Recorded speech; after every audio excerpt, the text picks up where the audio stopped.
देश अगर जीतना है तो उत्तर प्रदेश में विजय बहुत ज्यादा जरूरी है और संघ और बीजेपी इसे स्पष्ट तौर पर मानता और समझता है, क्योंकि चिंता सिर्फ 2022 नहीं बल्कि 2024 की भी है। इसीलिए आपने देखा होगा प्रधानमंत्री नरेंद्र मोदी के 7 सालों के कार्यकाल में पहली बार इतनी बैठकों का दौर चल रहा है, क्योंकि वास्तव में उत्तर प्रदेश को इस समय हारना बीजेपी सहन ही नहीं कर सकती है। तो इसीलिए बात करते हैं राज की बात में उत्तर प्रदेश के विजय के प्लान की संघ और बीजेपी ने क्या बनाया।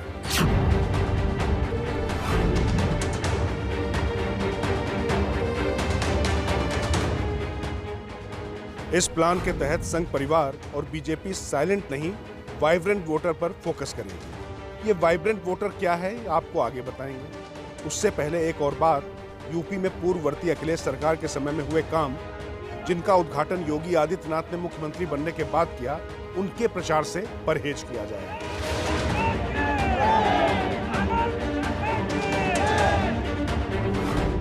नए काम और एक ही नाम यानी पीएम नरेंद्र मोदी के चेहरे और केंद्र के काम को आगे रखकर जनता के बीच जाने की रणनीति को अमली जामा पहनाया जा रहा है। इसे थोड़ा और आसान भाषा में समझें तो यूपी में नेतृत्व बदले बगैर वोटरों के सामने मोदी को लाकर सत्ता की बाजी जीतने की कवायद। उत्तर प्रदेश में 2022 की सियासी जंग को जीतने के लिए संगठन से लेकर सरकार तक के स्तर पर नीतियों और रणनीतियों के निर्धारण का काम वैसे अभी भी जारी है।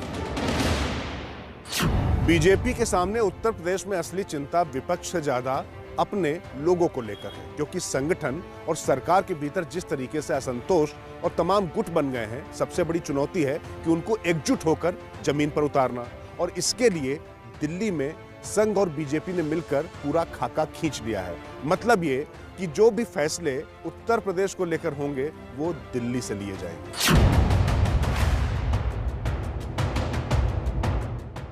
भारतीय जनता पार्टी ने बूथ स्तर से लेकर बम्पर वोटिंग तक होने वाली हर जतन पर जद्दोजहद शुरू कर दी है। सियासत को साधने के लिए रणनीति की बात करें तो पहली यह है कि अब यूपी में जो भी फैसले और काम सरकार और संगठन के स्तर पर होंगे, उनकी कमान और मॉनिटरिंग आला कमान के पास होगी।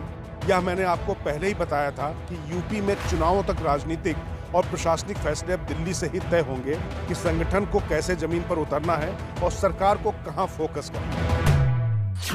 राज की बात यह है कि सरकार और संगठन में सर्जरी तो होनी ही है, लेकिन उससे पहले जमीन पर चीजों को बीजेपी साथ लेना चाहती है, जिसकी कवायद लगातार चल रही है। और इसी क्रम में फिर राष्ट्रीय संगठन मंत्री लखनऊ पहुंच रहे हैं। तो कुल मिलाकर पहले चीजों को साथ लिया जाएगा और उसके बाद रणनीति को जमीन पर उतारा जाएगा।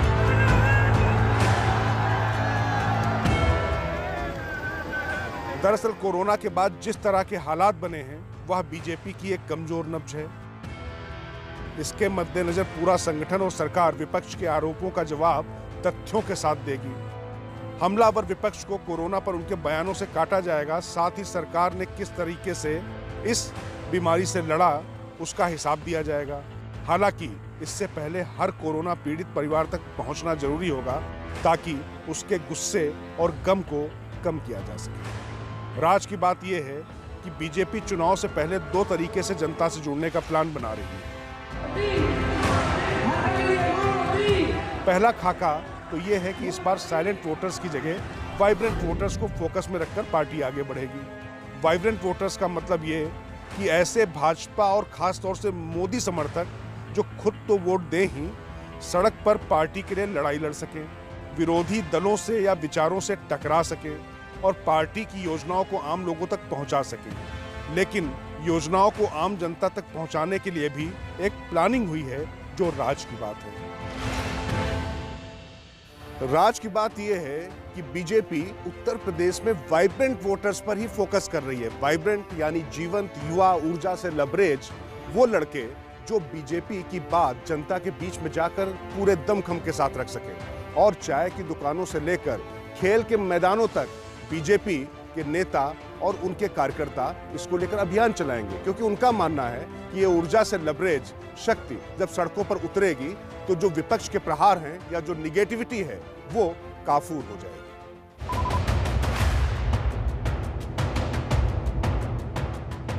वो ये है कि यूपी विधानसभा चुनाव के प्रचार में उन योजनाओं का प्रचार प्रसार जोर शोर से किया जाएगा जो प्रधानमंत्री मोदी ने चलाई है या फिर योगी सरकार का फैसला रही है। उन योजनाओं को इलेक्शन कैंपेन का हिस्सा किसी भी कीमत पर नहीं बनाया जाएगा जो पूर्व की अखिलेश सरकार ने चलाई थी और सीएम योगी ने फीता भर काटा है। कोशिश ये है कि सपा को ये आरोप लगाने का मौका ना मिले,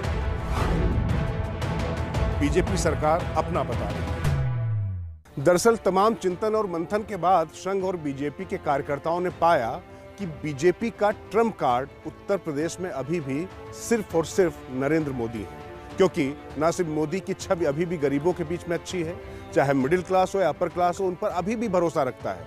कुछ मुद्दों को लेकर, खास तौर से कोरोना के दौरान जिस तरीके के हालात बने, उनको लेकर कहीं ना कहीं निराशा जरूर है, लेकिन उम्मीद अभी सिर्फ मोदी से है। इसीलिए मुख्यमंत्री भले ही योगी रहें, लेकिन चुनाव लड़ा जाएगा मोदी के चेहरे पर, उनकी विकास योजनाओं पर। मतलब ये कि कुल मिलाकर चुनाव उत्तर प्रदेश का फिर से एक बार मोदी के नाम पर।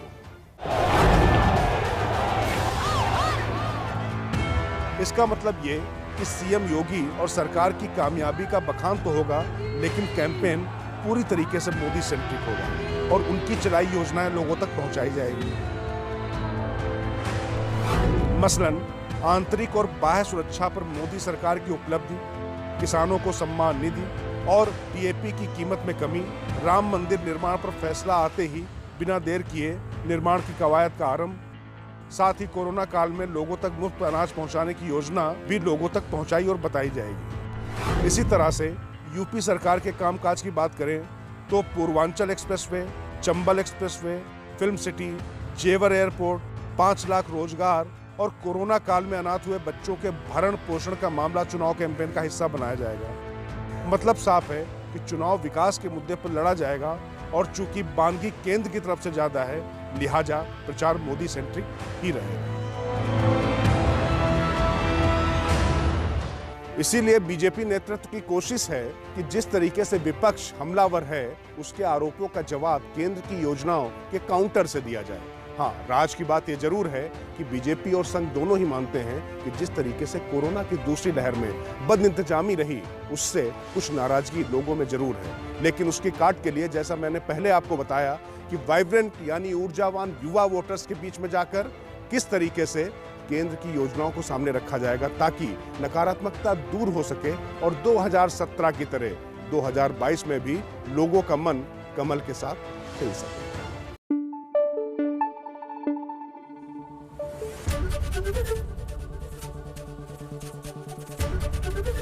एबीपी न्यूज आपको रखे आगे।